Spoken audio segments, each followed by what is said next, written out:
everyone, welcome to Angel Land where you can learn about anything and everything.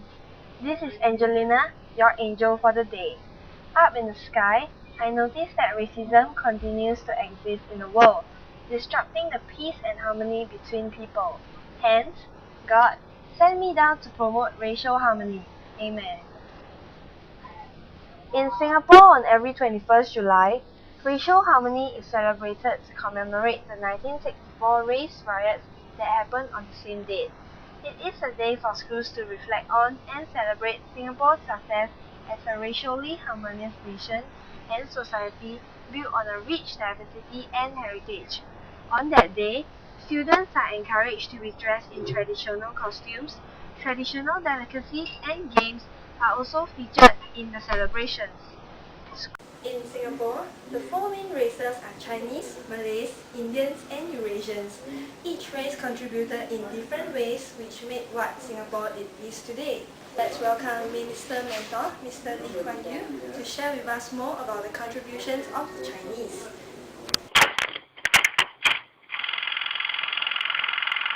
Sure, the Chinese contributed to Singapore during the early days by working as laborers to help in the setting up of Singapore.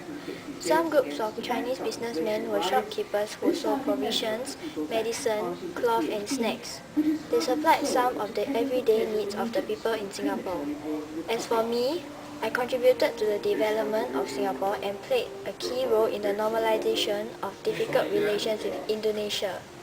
In addition to the foundation and development of ASEAN in the 1960s, and nurturing a sense of community across East Asia in recent years. Next, with us is Mr. S.R. Nathan. Here is what he has to say about his contributions. In early Singapore, Indian convicts were transported from British India to street settlements to serve out their sentences and assist with the labour shortage and development requirements of these acquired settlements, laying many of Singapore's early public roads, monumental buildings and bridges. These convicts literally built early Singapore. As for me, I contributed to the Hindu community. It includes initiating fundraising for the Sri Sivan Temple, starting the first Tamil English kindergarten, and starting a family counselling unit for needy Indian families. Now, we've got the first President of Singapore, Mr. Yusof bin Ishak, to tell us more about his contributions to Singapore. Thank you. I became the chairman of the Public Service Commission of Singapore in 1959 at the invitation of Mr. Lee Kuan Yew. After the PAP won the 1959 election and Singapore achieved self-government, I was appointed the head of state of Singapore. And when Singapore gained independence on 9 August 1965, I then became the first president of the Republic of Singapore. During that period of time, Singapore had struggled for economic survival and was divided by racial conflicts. I tried to promote multiracialism in Singapore and interacted with people of different races to help restore trust and confidence amongst them during the 1964 race riots.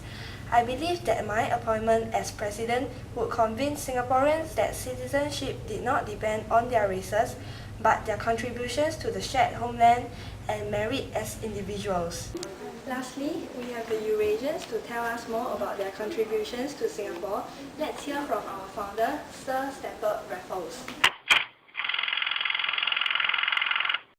Well said, reporter. Yes, as many of you know me, I'm the founder of Singapore. I got to sign the treaty in 1819 to build a settlement here. However, it was not easy for me as I faced great oppositions from the Dutch. Eurasians like me made great contribution to this island, especially in trading and commerce. They set up companies and traded goods with people from Asia. Few of the most famous were Alexander Guthrie and Edward Boasted. Different people of different races may have different contributions, but as long as we have the same aim and goal, we can all come together. Now, let's interview some people to share their views on how they can contribute to Singapore. How will you be able to contribute to Singapore? I will study hard and then so I can contribute to Singapore in the future by getting a better job. I'm thinking once I have stabilized my career, right, I will actually start to do to help out those disabled people lah. Just watch Jack Neo movie and quite touched by the show Being Human. So I think I should also do something to help the society and help Singapore. I think it's the Nobel Prize. The Nobel Prize.